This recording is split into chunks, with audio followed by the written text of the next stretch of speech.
this might be a tough decision right now. My team did absolutely NFL games that were like, Right. whoa. I actually don't Had understand. a lot of mixed feelings. Welcome, Disgruntled. We have another guest here on the Legal Domains. Hello? Is everyone there? Oh god. Is everyone there? I think everyone's here. Hello? This is the first time in a month that we've been recording here, and you're not going to see the first 5 minutes of this recording because I was not recording Titus, and we had a good 5-minute conversation about Spider-Man where you were explaining it and reviewing it, and I was about to join in, but then I realized that the microphone was not picking up Titus whatsoever. So now we have to restart, but here we are again in the studio. It's been a month. I guess we can just jump straight into it because I'll just say, to summarize, it's nice to be back in the studio to deliver to you all the goodness that is football right now, particularly in the NFL, the premier football league in the world, also known as the National Football League. Yeah. As you know, fuck. No. That's tragic. That was planned. Because we like our little slapstick comedy routine on this show. Yeah. That was all part of it. That was all part of it. If you think he's lying, you're lying because you believe him. So Jimi Hendrix is gone. Rest in peace, 27 Club. Bye. Now I guess we can just jump straight into it. Spider-Man was alright. Yeah, I'm probably, since the camera probably picked up your audio, I'll probably just slap the entire clip unedited at the end of this podcast. Why? It's at the end. No one's going to watch that long.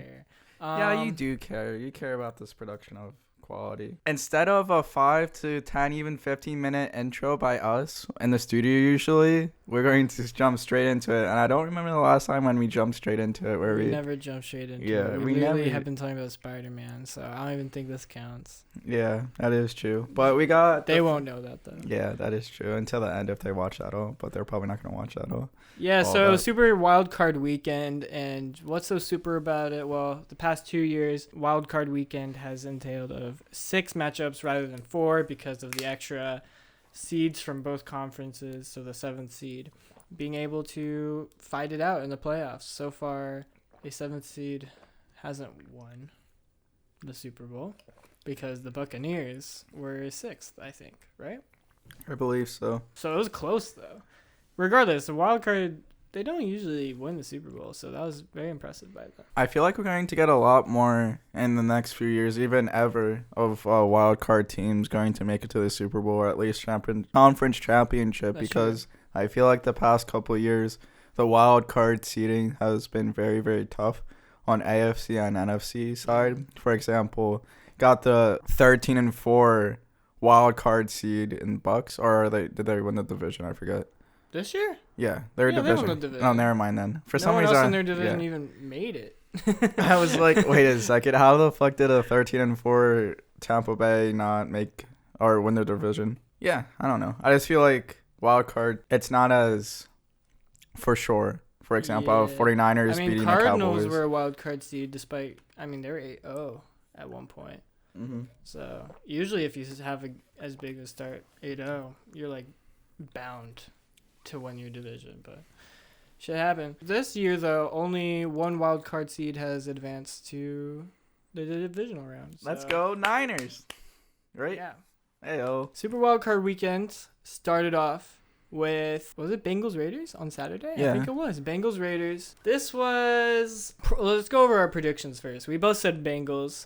I said the score would end in 34-21, meaning that I thought Bengals would score pretty well. And Raiders wouldn't, about average, 21, I'd say. And then you said that both teams would score decently, with Bengals even at 37 and then Raiders at 27. So you thought it would be more of an offensive game than it was. It ended up being 26-19, Bengals winning by 7. What do you think about this game? Did you watch any of it? Or? I watched some of it. Me and Josh, our other roommate, he's on this podcast, but we went out to the Reading Market and came back and we watched some football, or at least Titus and I did, and I loved Joe Burrow's performance. There's some crazy stats about him in like or championship games or playoff games. I forget exactly what it is, but he played phenomenal. I saw that crazy pass where he was running out of bounds and then he quickly threw it to the end zone for like a 10-yard completion. Some crazy like magic Mahomes shit there. The body. That was exactly like what Patty Mahomes did, and I love the Bengals that they won. I was rooting for the Bengals, and since the Eagles are lost, we'll get to that later, but since they lost, Bengals are my team that I'm rooting for to win it all. I just like their story, and that's their first win in the playoffs in 31 years. 31 years. Yeah. We had brick phones then. Bengals, yeah, this is the first time anyone's been able to text message. That is like, everyone's been talking about that. As soon as they won, they're like, you can now text message that Bengals won a playoff game for the first time ever. It was like all the commentators were talking about the whole time. It was, at first I was like, oh, that's interesting, and then after a while you're like, shut the fuck up. Yeah. Get some new material. Should we do that? Should we just talk about how you can text now for the Bengals if you're a Bengal fan? Hey, people of Cincinnati, you can now be happy about football, but over the phone. Never happened before. Unless you have been cheering for the University of Cincinnati, who basically always win the AAC conference. Because it's the most garbage conference there is. Hey, yo, let's go, Temple. Let's go. But yeah, Joe Burrow gave them their first playoff game. I think their defense also played really well. Raiders, couldn't get much going on offense. It was a lot of field goals. And Derek Carr struggled for sure. Will we see him in Las Vegas again? I'm not sure. It always just seems like they keep going back to him because like he does good enough. Kind of like Kirk Cousins in Minnesota as well. I have a feeling that in Minnesota they're not going to be returning to Kirk Cousins again. I would be more faithful in Derek Carr that he would return, but I think he also has a good chance to find a new home. I agree. Maybe, is that the Colts? The Colts, maybe? You don't want him? Why wouldn't you wouldn't take him over Wentz? I don't know if he's necessarily an upgrade. You know it's bad with the Wentz situation when Pat McAfee is absolutely destroying them on his podcast. Yeah. You know I didn't realize how bad it was, and then I heard I only watched one clip like this morning, like a 9-minute clip of the podcast, and I didn't realize how much Ballard fucking wrecked like Wentz kind of. And threw him under the bus for the loss. Yeah. Neither general manager or coach of the Colts have been very committal to Wentz so far. And a lot of people theorize that is because of the owner. The owner sat down with both of them, Jim Irsay. And this past offseason, he extended both of them, by the way, general manager and coach. So they're not leaving anytime soon. A lot of people are wondering after that performance and after... I mean, a lot of people have just been like, going on a rampage on social media saying, oh, Frank Reich should be fired. No, Chris Ballard should be fired. Bo should be fired, blah, blah, blah. But I don't think either of that will happen. I think maybe some positional coaching changes could be in effect. Matt Eberflus, I could see getting a head coaching job. He's one of the finalists for the Jacksonville position. He got a second interview recently, or got invited for it at least. So if he's gone, then there are a lot of ex-coaches that just recently got fired that could easily find themselves in the defensive coordinator position. Maybe Fangio, maybe Flores. Yeah, I think there will be some interesting shakeups, but a lot of people are wondering if the owner doesn't want to return to Wentz as quarterback, because after that conversation, then Reich and Ballard had their press conferences, and it just seemed like they were not very committal. They were more committal to Jacoby Brissett after his season with the Colts than they have seemingly been with Wentz after this season. So that's saying something. That's insane. But I think they're just going to analyze a lot of options over the offseason and eventually come to the conclusion that it's not going to be likely that you're going to find anyone much better, and it's also not going to feel much better either because you're basically continuing the whole quarterback carousel, because like it's been like 4 years since they've had a consistent quarterback, like a quarterback that's been with them for 2 years starting.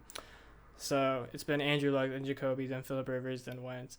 So if you bring in another guy, then it's just like you're going through that whole cycle again rather than giving someone once a chance to improve on what he did bad. I think this is your best chance to, because Phillip Rivers was going to retire at some point anyway, so he wasn't going to be a real answer. Jacoby Brissett obviously wasn't prepared to come back a second year. Like, he wasn't that good. I think Wentz has shown enough to warrant returning and improving, but if he doesn't improve, then they need to have a backup plan. So I think that's the more realistic look at what they'll be looking at over the offseason. But I think there's more stuff we can talk about on the offseason episode once the Super Bowl's over. Also, I feel like I've talked about this a little after Week 18. So Yeah, I don't know. I just wanted to bring that up because I just saw it this morning and I thought it was an interesting topic and I wanted to know your opinions. And we don't have that many games to go over, so it's okay if we get a little bit sidetracked. That's true. But what are your final thoughts on the Bengals Raiders? I think Bengals look pretty good. I don't really have a lot of confidence in them going the distance, but a playoff win is a playoff win. I'm very excited for the Bengals' first playoff win. And I guess let's just move on to the Patriots Bills, and I guess completely wrong with it, but both of them, not completely. Yeah. Well, we both kind of muffed up the scoring kind of a lot, at least for the I don't know if at least for the predicted Bills. this, though. Yeah, so for context, or I don't know if you show this graphic on the screen, but whatever, I'll just say it anyways. I said Bills would win. Caleb said Patriots would win. But we both said that they would score not a lot. For example, I said 17-14 Bills win, but Caleb said it would be 17-10 Patriots win. So regardless, both teams scoring under 20, so it'd be a very defensive game. And it just ended up being the most lopsided game out of nowhere because I don't even know, like, you wouldn't expect it after the way these two teams played. I mean, Bills did really well in their last meeting with the Patriots for sure, but I don't think it was like this dominant. And the Patriots defense, they're good. They have completely shut down quarterbacks throughout the season, and then Josh Allen just ran all over them. Well, not ran, but threw all over them. It was just embarrassing. Patriots ended up putting up 17, which Caleb did guess correctly. And I mean, I was close as well with saying 14. But 47 compared to 17 and 10, like completely out of nowhere and just uncharacteristic for this matchup. Like, this should have been a defensive battle. I think our predictions were well-founded. It's just, like, such a oddity, I guess, this game. I guess that's all I have to say about that. Also, I mean, it's a young team, more so than the Bills. I mean, it shouldn't be an excuse because the Patriots have enough members on their team and staff that remembers what winning Super Bowls and going in the playoffs, knowing that that's the expectation. Like, there's enough veteranship, I guess. I don't know if that's the word, but Bill Belichick at minimum should be able to not have it turn into this. But I guess Bills just were more prepared. They wanted it more because, I mean, they're coming off of an AFC championship appearance. They don't want anything less than that. I know they want to win the Super Bowl, but definitely not less than an AFC championship appearance. So. And it was, I'm sorry, but I don't know if you said this or not, but I was kind of focusing on filling it out because I keep forgetting to do my homework before the podcast, but it was the first perfect game in the entire NFL, like non-playoff and regular season. The Bills scored on every single touchdown, and then on the final play was a kneel down to win the game, which was interesting too because for some reason I thought that already happened at least once in the game. But yeah, like you said, I did not expect the Bills to score this many points, and I think we were right with predicting a defensive game. And bro, why are you changing I wanted to keep it. I mean, you don't have to get that specific though. I know. I just thought it was funny. You can keep it back to Dawson Knox. I don't really care that funny or that much. Okay. I don't know. I like predicting. I don't know. I don't know why I did that. But but yeah, I thought this was a defensive game. Pretty sure the Patriots is a top 10 defense.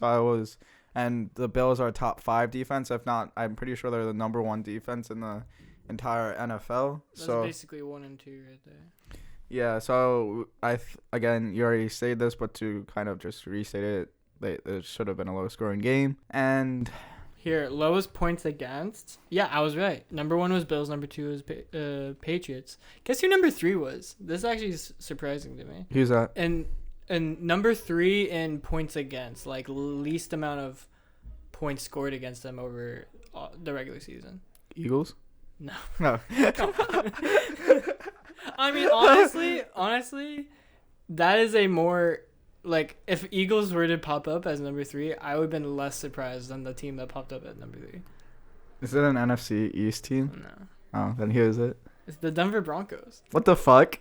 They had the 3rd least amount of points scored against them. That's absolutely insane. I guess that kind of makes sense with Chubb. And then the rest are kind of like what we expected. Saints, Buccaneers, Titans, Cowboys, Chiefs, 49ers, Colts, Cardinals. Yeah, we knew they were like great defenses. And their record also shows for it as well.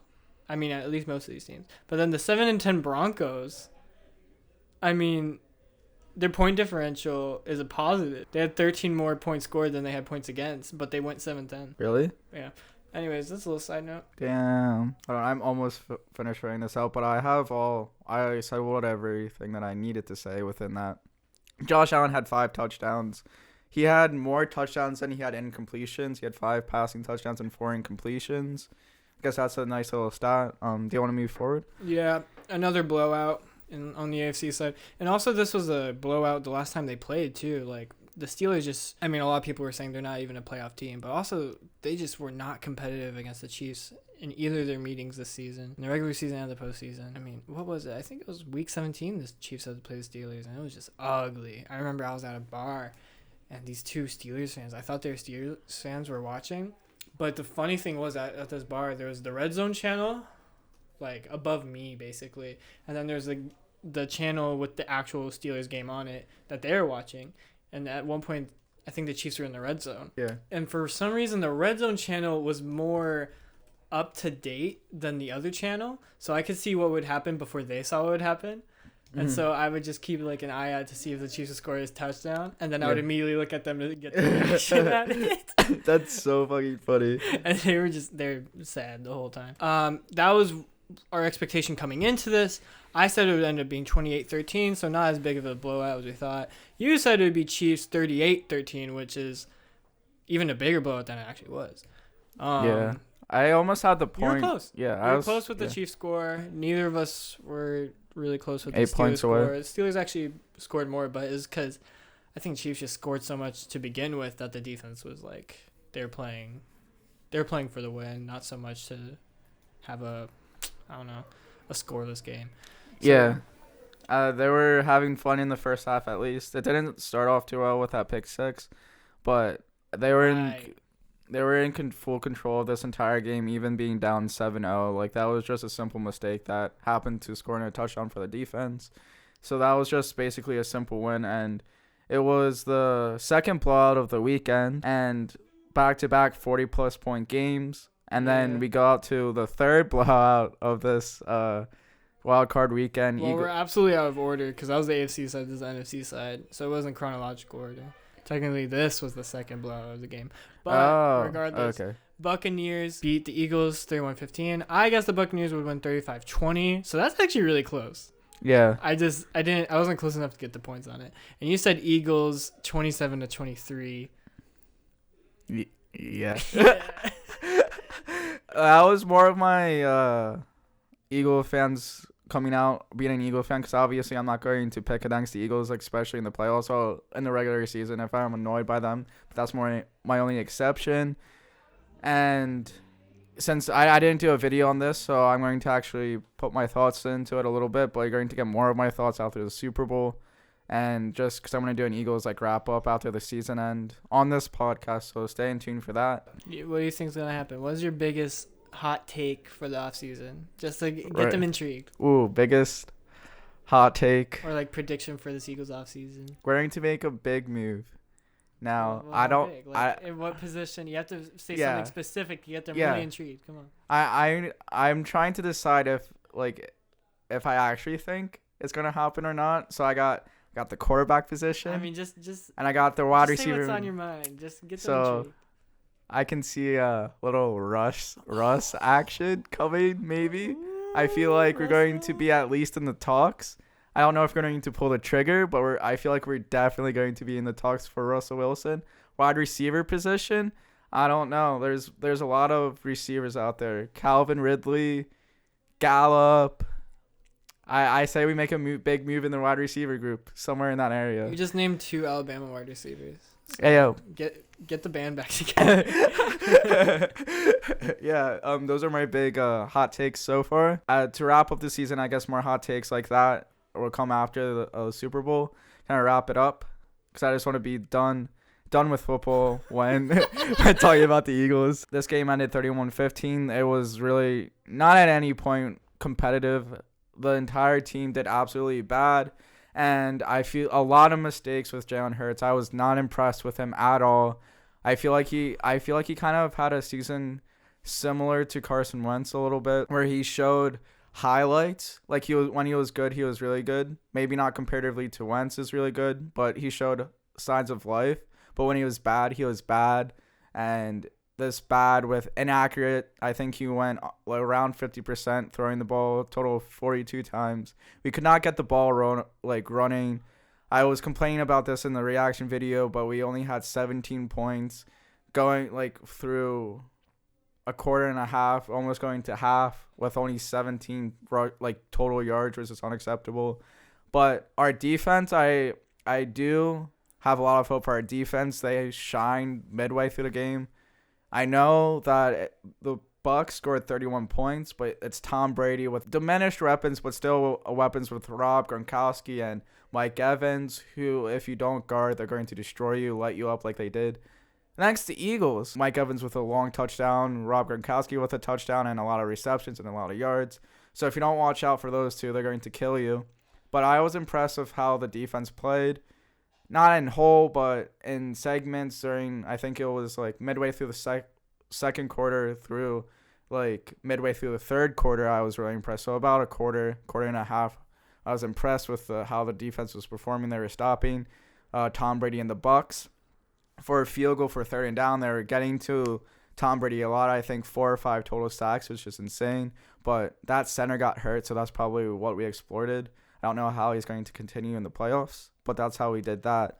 And I'm so disappointed in the offense, mainly Jalen Hurts. He just couldn't. I just feel like that offense and generally the entire team did not have any energy. I felt like they did not want to be there at all. I just got a vibe of we want to get the fuck out of here. We don't belong here. I saw no heart out of them, because through 3 quarters, the entire team was doing absolutely awful. That's not even including the garbage time points that I'm including.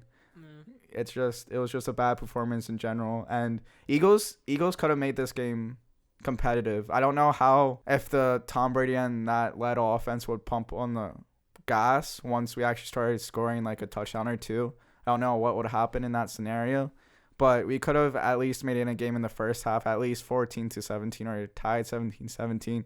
Our offense just couldn't capitalize on getting down close to the end zone or red zone and capitalizing off of penalties, third down completions. We just had too many penalties that killed us. But yeah, that's basically the talk. I'm very disappointed, because I feel like we could have I just wanted the Eagles to make this at least competitive. I didn't necessarily deep down in my heart think we would win, but I just wanted at least competitive. I didn't want to fucking 31-15, actually 31-0 throughout most of the game kind of thing. I thought we would make it competitive, but I'm going to stop now, because I felt like I went on a really long time. No, that's fine. Yeah, but that's your team. I get it. Yeah. All I'm gonna say is I was right.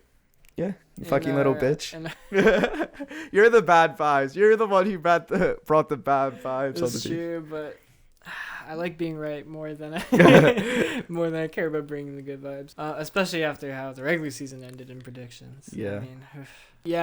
I saw a clip of Vita Vea absolutely destroying Jason Kelce. He just put him to the ground. And I was like, wow, Vita Vea really is that player, man. Yeah, when you can. How does Buccaneers have all these weird X factors on their team?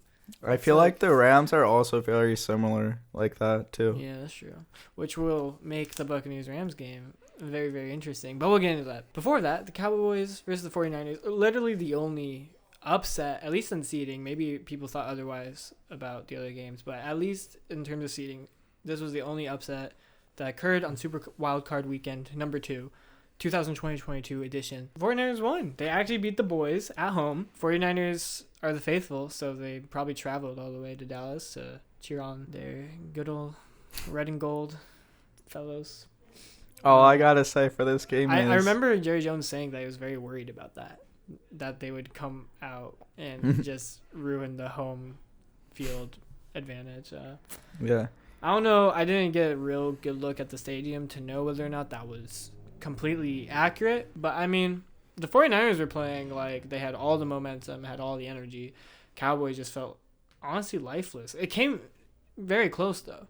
But still, we both predicted the 49ers. I said it would be 30-24, so more high scoring than it was. You also said more high scoring. You said it would be really close as well, 33-31. And it ended up being 23-17. But 49ers offense was just rolling for a lot of it.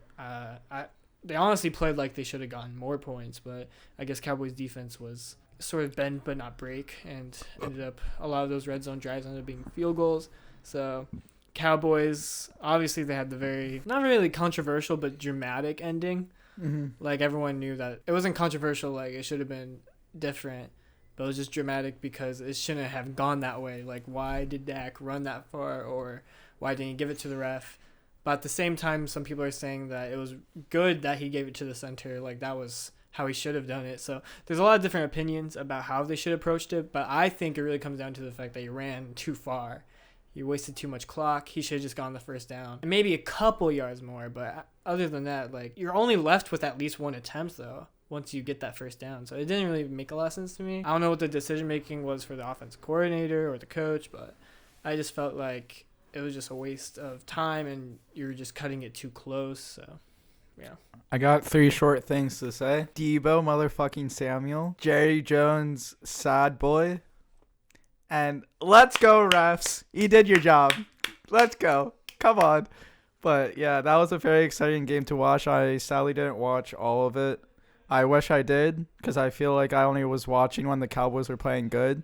I came in when the Cooper Kupp touchdown. I came in when the Cowboys were coming back after. Wait, Cooper Kupp is the other game. Oh, I meant the fucking Amari Deebo Cooper. Samuel? Oh, Amari Cooper. Yeah. And then when Dak got that rushing touchdown, but Deebo Samuel came in clutch, and that's all I'm going to say about this game, because the camera's going to die, and we should just move on to the next. Yo, get it. Oh my god. Oh, fuck. Damn. All right, let's move on to the next game. Yeah, Rams Cardinals. Wow. I was really correct here. I predicted a 31-11 low scoring game. I guess the Rams are gonna win. I guess a lot of points on this one. Yeah. If you guys didn't tell, that was all satirical. I did really bad. I guess the score would be 13-7. Rams would win, and you guessed 31-27. The lowest scoring game in Wild Card Weekend. But Yeah. It wasn't the lowest scoring, but Cardinals did kind of live up to your prediction. I mean, not that bad. Not only a touchdown, but they did live up to the fact that they would only score 11 points, which is close to 7.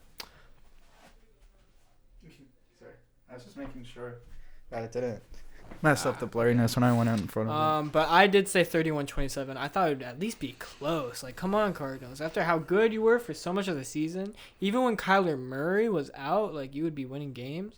But, I mean, that whole team just looked uninspired.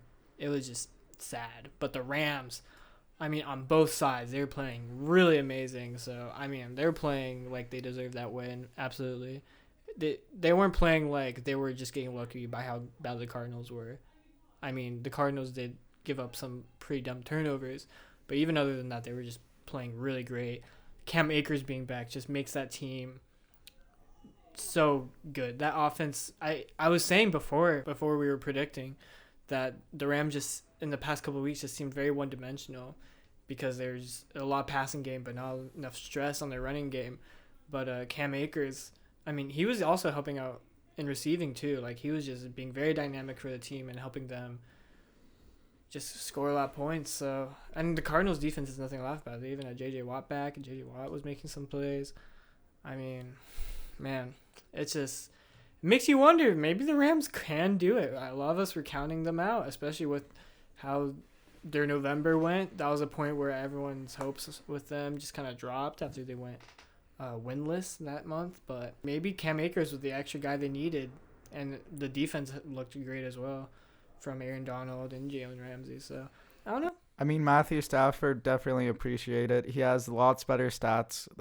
This is like the best statistical game that he had. Now, it's not anything special, but definitely in the last 3 games, or I guess 4th game including this one, this is the best game he had in the last 4 games. He was 76.5 completion rate, 202 yards, 2 touchdowns, 0 interceptions, which was the focal point heading into the season. He was throwing picks left and right, and 154.5 passer rating, which is insane. Those numbers aren't massive like Josh Allen massive against the Patriots, but that's winning football. Rely on your other team. Don't turn all over the ball. Make a few throws.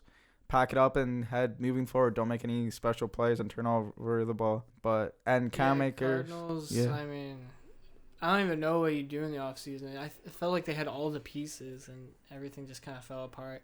I don't know how they're going to approach that, but I mean, something needs to happen. I don't know. It looked like they were going to be the first undefeated team, because even with the Packers, the number 1 seed and number 1 seed 13-4 this year, they were 1 player away from winning against the Packers, and we're like, wow, the Cardinals are for real. They actually made it close against the team, but ever since that loss, it was all downhill from there, and I feel like they just got progressively worse and worse and worse after that, which is sad to see. I guess we can move forward to the predictions now. Let's do it. The first game, Bengals Titans, that we were reviewing Saturday night, Well, 4:30 p.m. at CBS. Yeah, let me explain really quick. So last week we had, we were predicting the matchup, we were predicting both teams' final score. But this time I also added which player scores the first touchdown, which is something we did last year. And I'm also doing some partial points as well. So you get 5 points if you correctly guess the name that scores the first touchdown. And this means not just the person who threw it to them, but actually has the ball in the end zone. Mm-hmm. So it's 5 points for that. But 3 points if you can guess the same position and team. So, for example, you said Dawson Knox. Dawson Knox is a Bill. Yeah. Oh, fuck. Why the fuck did I say that? Why? I don't know why I was thinking Okay, anyways. Okay. In the other game, you said Travis Kelce. Yeah. You could still get points if Pringle, the other tight end on the Chiefs, got the touchdown. But if Dawson Knox got it, since he is same position on the other team, you could get 1 point. But also, if someone else on the Chiefs, for example, let's say Tyreek Hill got it, you could also get 1 point. So it's 3 points if you get same position and team, but not the same player. And then 1 point if you get the same position or team. So, yeah. All right, so I changed it. So, it's Titans, the number 1 seed, versus the number 4 seed, and Bengals. And this is my upset. I always like to predict some upsets during the wild card or playoffs, and I always wanted to pick upset, like I said last year, because I remember I made that a focal point, always picking an upset no matter what, or at least just one upset. It doesn't just at least one.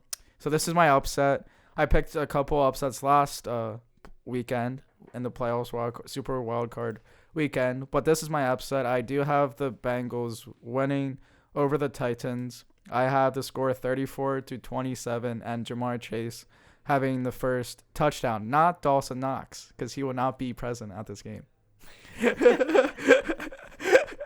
Very true. Also, a little side note, but did you see that Donna Kelce, the mom of Travis and Jason Kelce, made it to both their playoff games in the same day? Yeah, I have no idea how the fuck was that possible. It was very impressive, I will say, and I thought it was very sweet, but now she doesn't have to deal with that because only one of her sons actually made it through the next round. Yeah, there's some exciting news happening up there. I wonder what's There's happening. some exciting news happening out there, yeah. Yeah. He's saying, oh my God, when Trey says, oh my God. And it looks like there's a good conversation happening down below. Oh my god. I I didn't can't. even notice that. Okay. I So, don't know yeah. if you can even pick that up on the microphones. I don't even know if you can. Maybe not. Mm. Wait, I don't know. Eagles game was at 1 p.m. Chiefs game. Where was Chiefs game? Was at 8 p.m. Well, wait, how the fuck did she do that? She had to. How was a flight that short? So from Tampa Bay Tampa Bay to where the Kansas City is in Missouri. All the way up. So I mean the game, and I mean she had to have stayed there for at least a couple hours. So let's say she realizes a blow left. So let's say like around 3 she's on her way to the airport for a game that starts at 8. I don't know, maybe she missed some of it because I don't know if even if it's less than a 5-hour flight, like there's also the time to get to the airport and the time from the airport to get to the stadium And to get into the stadium. Yeah, Parking too. maybe it's possible. I mean, let's look it up. Tampa Bay. Well, I to mean, Kansas City. wait, Titus, what the fuck are we talking about? She probably just got flown over in a private jet. No. What do you mean? It wasn't a private jet? You're saying that I the highest paid quarterback didn't fly She's her not the mom. mom of Patrick Mahomes. Or not Patrick Mahomes, Kelsey, one of like the highest paid fucking tight ends in the league. Dude. And like, fucking Jason Kelsey. I don't think you realize how expensive private jets are. They're like only 30 grand for a trip. Comparatively to millionaires, I bet they're fucking flying private they're jets not- left and right. Dude, the mom of a couple NFL players has been flying private jet. I would fly my mama to in a private jet. Listen, if it was an option, sure, but It probably was an option. That's like I don't think she did. I don't think. Yeah, I think you're expecting too much out of that. what do you mean? A nonstop is 2 hours and 52 minutes, so it's only 3 hours. Guess that's I not would too expect bad. it to be more. I don't know. Anyways, Yeah. Wait, what were you talking about? I was the first- 3 hours flight. Oh from no, I Tampa meant Bay like to- before the Kelsey thing. Oh wait, I wanted to say, did we go over the points that we had? Oh, Of total points. I have 63 total points. You have 45. There you go. Yeah. And then There you go. so yeah, what are Uh, your predictions? My for- prediction. All right. Gotta uncover Winner of the Titans Bengals. Yeah. I got the Bengals. Oh, we also got an upset here. And I think it'll be a score of 24-17. Ooh. So exactly 10 points less from each team. I think it'll be lower scoring, although I can see how it could be a high scoring game too. I mean, Derrick Henry's back. I feel like there's going to be a lot of potential for a high scoring game. I don't know. I got a good feeling about 24-17 for some reason. Really? All right, who's the first touchdown? First touchdown, Mm-hmm. Joe Mixon. Joe Mixon. I like what I've been seeing from him. He's underappreciated just because Burrow, but he's also like And Chase. top 3 in rushing. So like, why isn't Or, I mean, why isn't that a bigger storyline than fucking Joe Burrow having some good games I at the mean, end of the Joe- season? Joe Mixon has been great all season. I feel like Chase too is overshadowing that with the Yeah, rookie that's of true. the Rookie year. of the year and Yeah. all that shit. And having like 200 plus yard games and touchdowns left and right. Joe Mixon is the most consistent offensive weapon they have. Either Chase or Burrow could prove otherwise if they continue at this rate throughout the playoffs and maybe starting next year as well. But Joe Mixon has gone 10 plus games saying, look, I can keep it up. Yeah. I don't just start turning it on whenever I want. Like, I've been doing this. Yeah. So, he'll get the first touchdown. And they'll take off. I think they'll get off to a great early lead, but then Titans will make it interesting towards the end, but it won't be enough. Be honest, how much is this fueled by the hatred of the Titans? Honestly, I don't think it's fueled that way at all. I genuinely would say this result, even if I would say a Browns fan. A Browns fan. If I was a Browns fan who hated the Bengals, I would still think this is the most likely scenario. Really? Damn. Bengals win 24-17. Damn. Good for you on not being biased. I'm proud of you. But yeah, I agree. I feel like the Bengals are going to get off to a hot start, and this is going to be a very high-scoring game because I feel like they're both very high-powered offenses. It's going to be a tight game. It's going to be one to watch. I guess next one is Chiefs versus Bills, another very good game to watch. I feel like This all will be very fun. yeah, I feel like all of these games are very close games and very competitive. even with, sorry, a little sidetrack, but even with the Packers being 1 seed and 49ers being 6 seed, even that will be competitive, which I feel like we haven't really been blessed with this competitiveness or great matchups in a long time in the divisional round of the playoffs or any certain aspect before the championship card week or championship game. But for me, I have the Chiefs winning 31-24, and this time he will be at this game. Dawson Knox will score the first touchdown, and I think this is going to be a high-scoring game again. I just think, Chiefs will find somehow to exploit that Bills defense, like how the Colts exploited the Bills defense.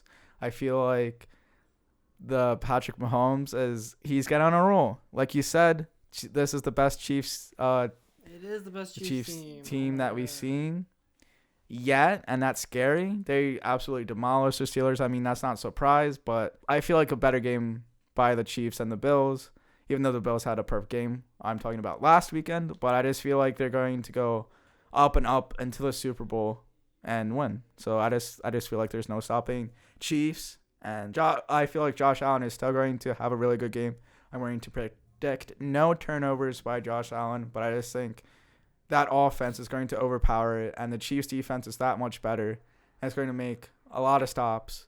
Or even though I do have them, or the Bills scoring 24, I feel like they're going to make a lot of crucial stops, whether that's turnover on downs, interceptions, etc. Well, I guess I predicted Josh Allen not turning the ball over, so I contradicted myself, but I mean turning the ball over with fumbles. I caught myself. How about you? That's my little rant. Whoever wins this game will go to the Super Bowl.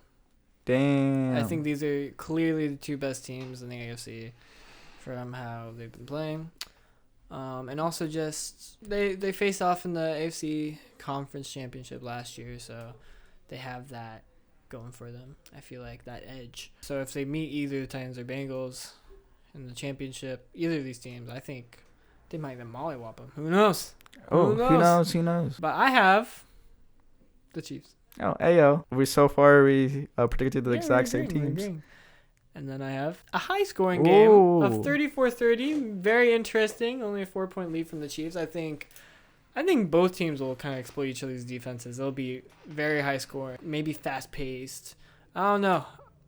I think I would guess it would be all in the air as well. I don't think we're going to see a lot of rushing, just from how the defenses are built to how the quarterbacks have been playing. Like, I just feel like maybe even some pride and some ego. Like, whoever scores the first touchdown, the other quarterbacks are like, oh, okay, I'll match you, and it'll just be a battle in the air. Who can get the most passing yards or passing touchdowns? And I think Josh Allen will strike first to Stephon Diggs, because Stephon Diggs was actually my Offensive Player of the Year prediction to start the season. I have a lot of good feelings about Stephon Diggs. I think he's by far one of the better receivers in the league. Talking about like Justin Jefferson, Devontae Adams. Jamar Chase. Throw Cooper Kupp up in there. Jamar Chase hasn't made it yet. You have to play another season first. I said the same thing about Justin Jefferson too. I think all those receivers are kind of at the same level, and he just has such a great connection with Josh Allen. So, and I also like how they played against the Chiefs earlier in the season. I think they did really well. So, yeah, it'll be interesting. I agree. I guess we can move forward. Packers versus 49ers. This is a Saturday night game on Fox, and I have the Packers winning. This is going to be a very close game. This is going to be a defensive game. Again, just like the 49ers Cowboys game last weekend, I had the Packers winning 2017. None other than my boy Deebo Samuel scoring the first touchdown. I really hope the 49ers win this game. Not going to lie, because I want to see a ring on that finger with Samuel. I want him to lead the 49ers all the way to the Super Bowl. But I just feel like they can't do it against the Packers. I don't know. I just don't have enough faith. Caleb about to get a Deebo Samuel jersey. Dude, I was about to, that picture that I showed with him laying on the star, I was about to put that in as my background. I will deadass get his jersey because, I feel like the Eagles-49ers relationship is good. I mean, I feel like there's not that much hatred or rivalry. We're rivals with the Cowboys. So. Yeah, I mean, we both absolutely hate the Cowboys. Mutual likes. Oh, who's the left tackle from the 49ers? Trent Williams. Yeah, Trent Williams also has this picture with the Cowboys fans, just Yeah. like laughing at their faces as the Cowboys fans are giving me the finger. That's so Trent funny. Williams, Cowboys. Let's see if I can find it. Yeah, here it is. That's so fucking funny. I love Trent Williams so much. Yeah, I he's so good. Oh my god, by far the best left tackle in the league, in This my year. opinion. I This need- year, I'm saying like Oh, active in the league Oh, at yeah. all. Not even just this year. Like he just Yeah. has been. yeah. I agree.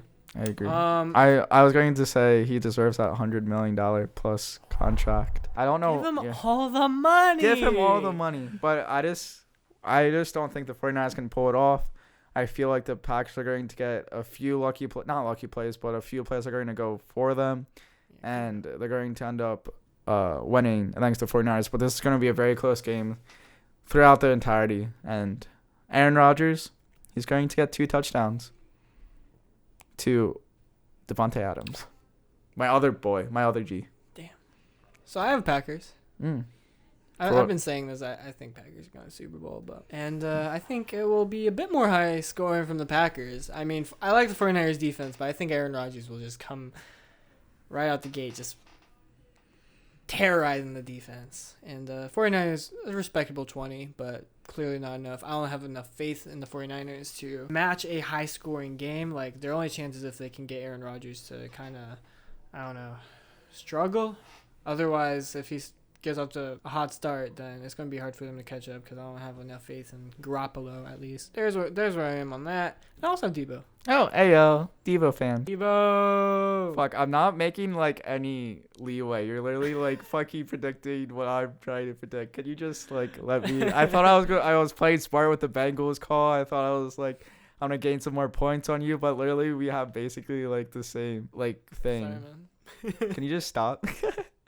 All right, moving on. Buccaneers versus Rams. This is the last game. Wait, no, this is the afternoon game on Sunday, but this is the last game that we're reviewing.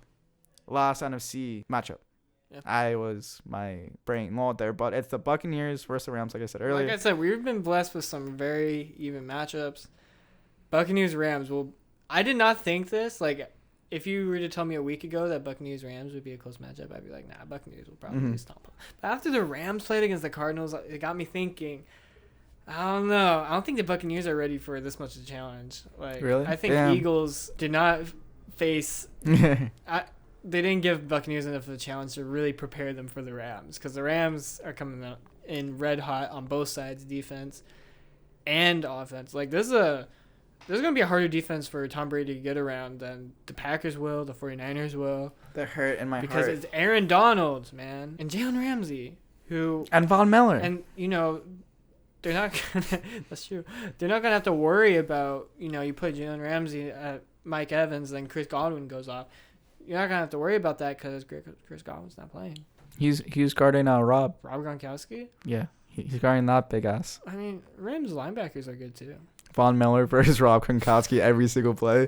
I love to see it. But yeah, I agree. This is going to be a beautiful matchup to watch. I have Buccaneers winning 35-30. Cooper Kupp scoring the first touchdown. Bang, bang, bang, bang. Right in order. Bang, bang, bang, bang. I also have the Bucs. Bucs. Oh, I thought you were going to pick the Rams. I know.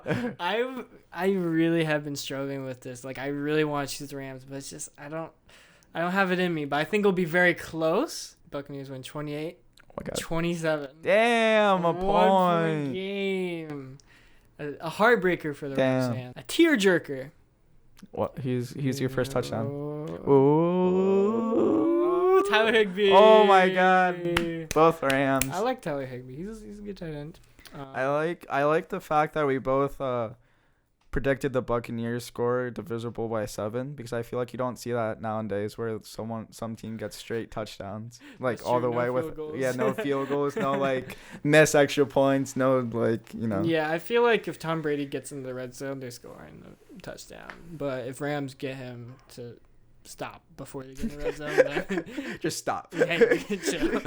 Then yeah, it will just come down to, will the Rams be a bend but not break sort of defense, or will they be a brick wall the whole game? You're not getting past us. Hey yo, I had another prediction for this game. I predict that Rob Gronkowski 2 receptions, 16 yards, and 2 touchdowns. Yeah. That's my prediction. There you have it. Well, that's it. Yeah, that's it. Wow, that was a very quick episode. Man, weren't you used to like going over 16 games? Yeah. 17 games the past, 3 weeks? Couple weeks? That's Right. impossible. Oh, wait, no, never mind. Forget I said anything. Fucking shut up. I was thinking of I don't even know Two what I was teams are thinking. playing twice. They're like, fuck. Yeah. So many concussions. I don't know why I fucking thought it was 17. I thought it was 17 for the longest time because, like, I was thinking no one having buys, and that magically made it have 17 total games instead of 16 total games. But yeah, the last podcast was 2 hours, and the podcast before that was 1 hour and 38 minutes. So this is 54 minutes pre-post production. So this is one of our shortest one in a while. Hey, we did it for the fans. We did it for the fans. We did it for the motherfucking fans. And my birthday's tomorrow. I'm turning 21. Your birthday is in less than 3 hours. Yeah, it's in two and 2 a half, hours. basically. 2 hours and 13 minutes. But you know what I'm going to be fucking doing up until that point? Fucking editing this bitch. Because I don't want to fucking edit tomorrow. Because you know what I'm doing. You know what I'm doing tomorrow. Wait, what age are you turning? 16. I'm learning how to drive. But I'm turning the magic number 21. Oh. Let's go, baby. Now I'm going to be able to do that. The magic blackjack number. Yeah.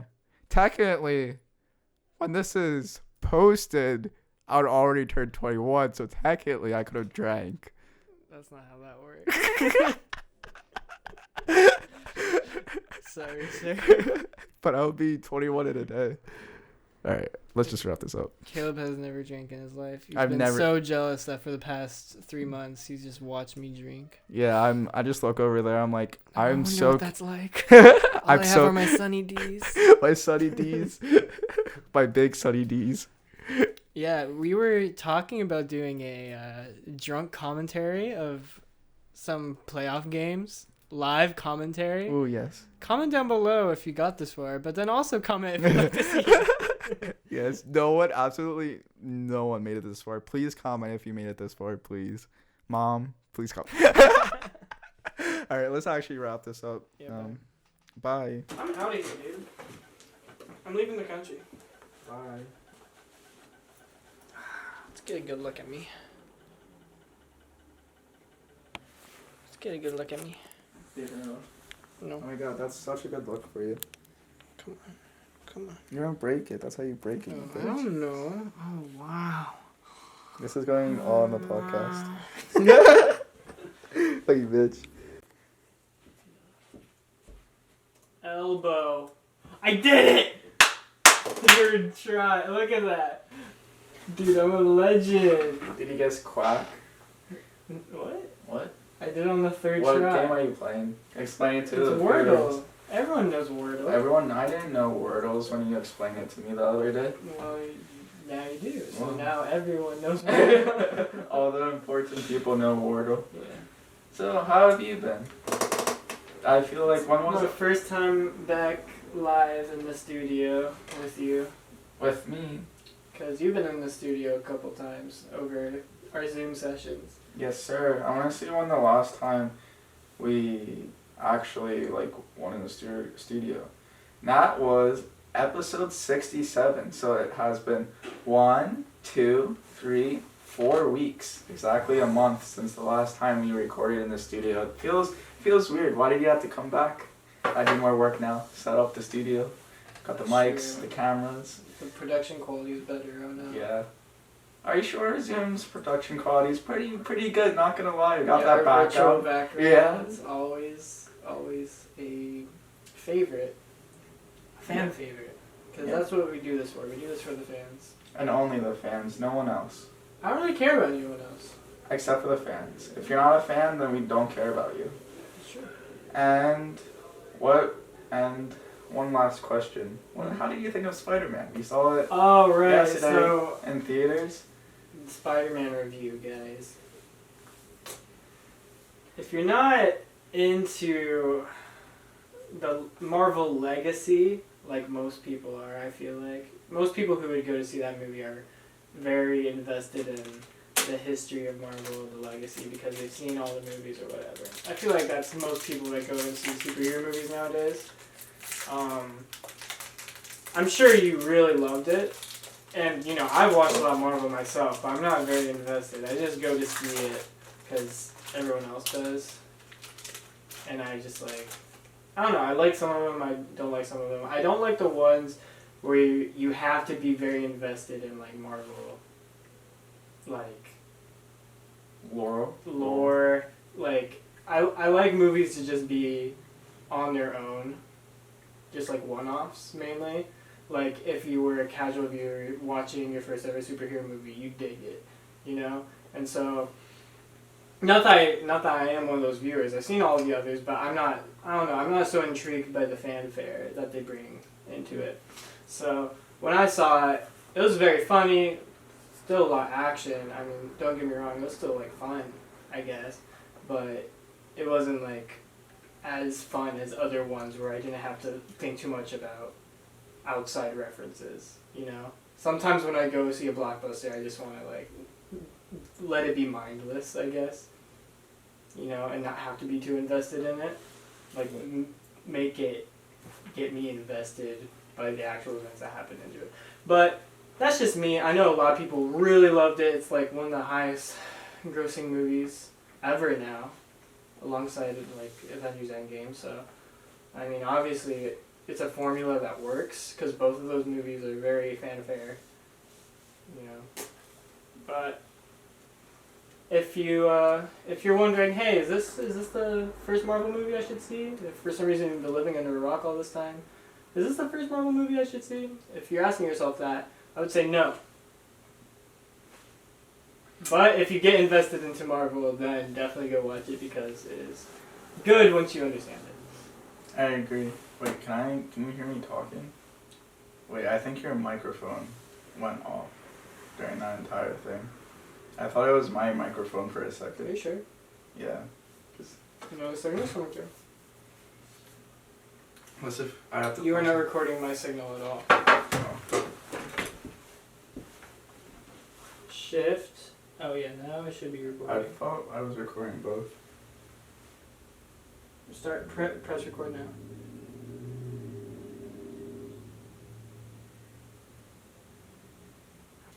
Let's go. Yeah, now you have no signal.